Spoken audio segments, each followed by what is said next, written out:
Hello everyone, আশা করি ভালো আছেন। আজকের ব্লগটা এই রথযাত্রা দিয়েই শুরু হবে। এর পরবর্তীতে দেখাবো কিছুদিন আগে বাংলাদেশে যে হেভি রেইনফল হলো সেখানে কি অবস্থা ছিল এবং আমরা ফুল ফ্যামিলি ওই দিনটা কিভাবে কাটালাম। তো চলুন আপনাদেরকে ব্রিফ না করে ডিটেলস শেয়ার করি।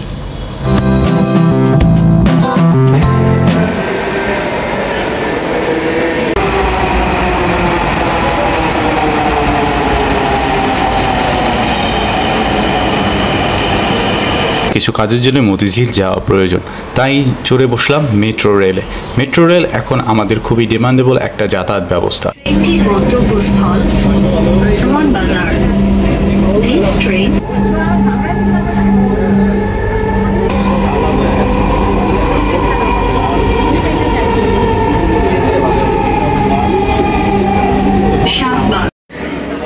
এভাবে গরমের মধ্যে দাঁড়িয়ে টিকিট কালেক্ট না করে যারা সচরাচর এমআরটি ইউজ করেন তারা এই রকম একটা এমআরটি পাস নিয়ে নিতে পারেন।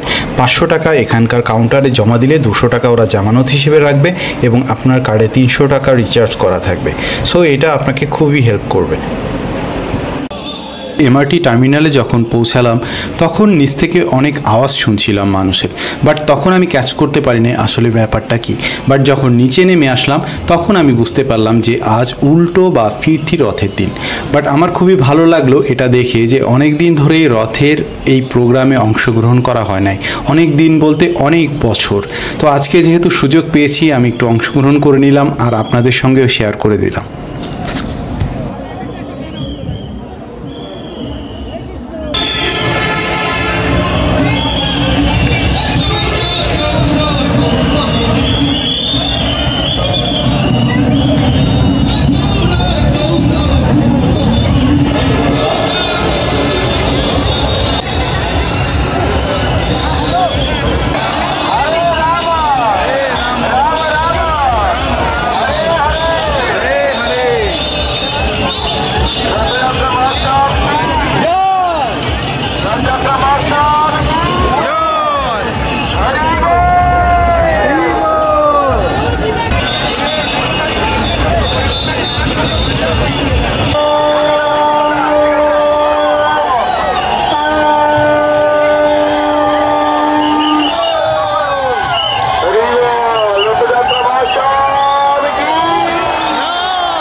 কিছুদিন আগে ঢাকাতে যে হেভি রেইনফল হলো ওই দিনটাই আজ আপনাদের সঙ্গে শেয়ার করছি। মাকে ডাক্তার দেখানোর একটা সিরিয়াল দেওয়া ছিল। অনেকক্ষণ পর বের হয়ে যখন বৃষ্টিটা থামলো তখন আসলাম একটা সিএনজি খুঁজতে, বাট বাইরে এসে দেখি তো অনেক খারাপই অবস্থা। দেখুন সবগুলা গাড়ি সিএনজি, হেভি রেইনফলের কারণে এগুলার ইঞ্জিন বিকল হয়ে গিয়েছে। তো আমি একটু সামনে আগালাম যে রাস্তাগুলার কী অবস্থা সেটাই আপনাদের সঙ্গে একটু দেখাচ্ছি। দেখুন কি হয়েছিল।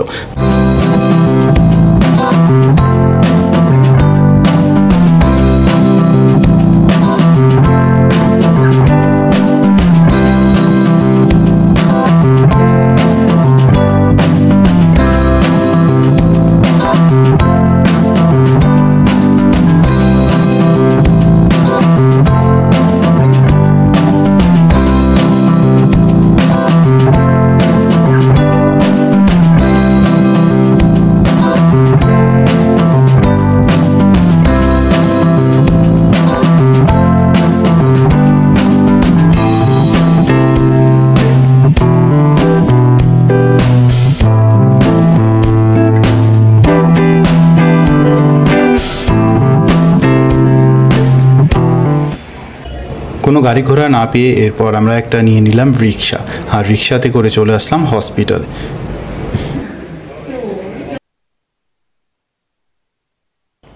এখন যেটা দেখছেন সেটা আমাদের চিরচেনা চিরপরিচিত ধানমন্ডি লেক। দেখুন কি অবস্থা। যারা সচরাচর ধানমন্ডি লেকে আসেন এবং এই দৃশ্যটা যারা দেখেন নাই তারা ডেফিনেটলি অবাক হবেন। হঠাৎ রাস্তার মধ্যে দেখলাম কিছু হাতের কাজের জিনিস পাওয়া যাচ্ছে, তো আমরা ওখানে একটু দেখছিলাম আর আপনাদের সঙ্গেও শেয়ার করে দিলাম। তো যাই হোক, লেকে আসার মেন পারপাস হলো এই সবুজে ঘেরা লেকের ভেতরে একটু সময় কাটানো। তো আমরা সেটাই করছিলাম। আর যেহেতু এই এরিয়াগুলোতে টোটালি জলাবদ্ধ হয়ে গিয়েছে, ওদিকে যাওয়া যাচ্ছে না, শুধু রোড সাইডটাই ওপেন আছে, তো আমরা ওইটা দিয়েই সময়টা কাটাচ্ছিলাম আর এই নতুন দৃশ্য, লেকের যে নতুন রূপ সেটা এনজয় করছিলাম। চলুন পুরাটা লেকটা ঘুরে আপনাদের সঙ্গে একটু শেয়ার করি।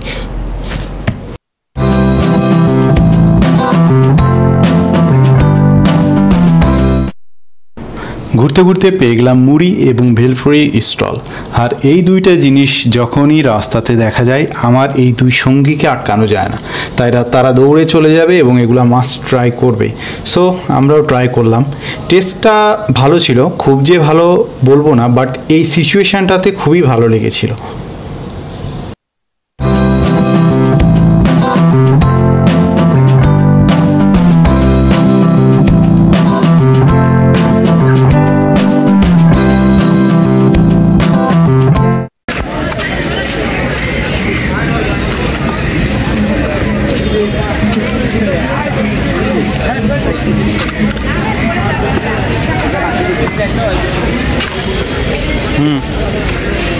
রে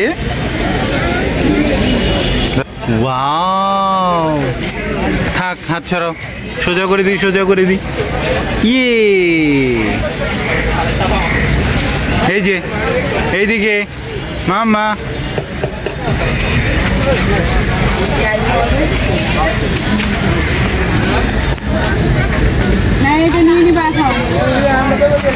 কই বাইরে যাবে? অতিরিক্ত জলাবদ্ধতার কারণে লেকের ভেতরে তিত্তা তেমন হাত পা খুলে হাঁটাহাঁটি দৌড়াদৌড়ি করতে পারছিল না। এই জন্যে দেখলাম তার একটু মনটা খারাপ। এই জন্যে নিয়ে চলে আসলাম একটা প্লে গ্রাউন্ডে, যেখানে সে খুবই তার নিজের মতো করে ঘুরতে ফিরতে পারে, লাফালাফি ঝাপাঝাপি সব কিছুই করতে পারে। চলুন আপনাদের সঙ্গে ফুল প্লে গ্রাউন্ডের ডিটেলসটা একটু শেয়ার করে দিই। চাইলে এইরকম একটা সিচুয়েশনে আপনারাও আপনাদের বাচ্চাদেরকে নিয়ে আসতে পারেন। আশা করি ওরা খুবই এনজয় করবে।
অনেক দৌড়াদৌড়ি ঝাপাঝাপি করে তীর্থাও টায়ার্ড হয়ে গিয়েছে, আর আমরা ওর পিছে দৌড়াইতে দৌড়াইতে নিজেরাও টায়ার্ড হয়ে গিয়েছি।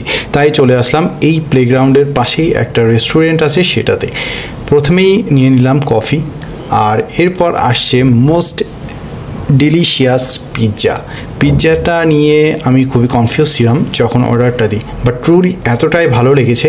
And this is the first time we are trying 12 inch pizza. আমরা দুজনে মিলে এই 12 ইঞ্চির পিৎজা টোটাল শেষ করে দিয়েছি। এখানে 12 ইঞ্চির নিচে কোনো পিৎজা অর্ডার করা যায় না। দ্যাটস ওয়াই আমরা ফার্স্টলি কনফিউজ ছিলাম যে আদৌ এটা অর্ডার করে শেষ করতে পারবো কিনা, বাট আমাদের মোস্ট প্রায়োরিটি ছিল পিৎজাটাই আজকে, সো দ্যাটস ওয়াই রিস্কটা নিয়ে নিলাম। বাট ট্রুলি এতটাই ভালো টেস্ট ছিল যে একদম ফিনিশ করে দিয়েছিলাম আমরা।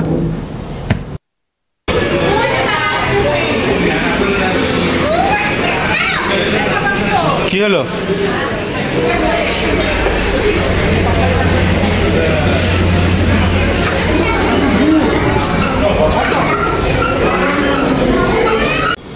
খাওয়া দাওয়া শেষে তীর্থা তো আর একটা রাউন্ড দিতে চলে আসছে, মানে খাওয়াটা তো হজম করতে হবে। অ্যাকচুয়ালি ও তো এই প্লেগ্রাউন্ডের থেকে বেরই হতে চায় না। লাস্ট যেটা হয়েছে সেটা আমি আসলে ক্যাপচার করতে পারি না, জাস্ট ওকে তুলে নিয়ে কান্না করতেছিল, এভাবে নিয়ে আমি বের হয়ে গিয়েছিলাম। আসলে বাচ্চারা এই ধরনের প্লেগ্রাউন্ড পেলে কেউই বের হতে চায় না। তো যাই হোক, আজকে সব কিছুই আপনাদের সঙ্গে শেয়ার করে দিলাম। আশা করি সব কিছু মিলিয়ে আজকের ব্লগটা আপনাদের ভালো লাগবে। আমাদের চ্যানেলে গিয়ে আমাদের প্রিভিয়াস ব্লগগুলোও দেখে আসতে পারেন।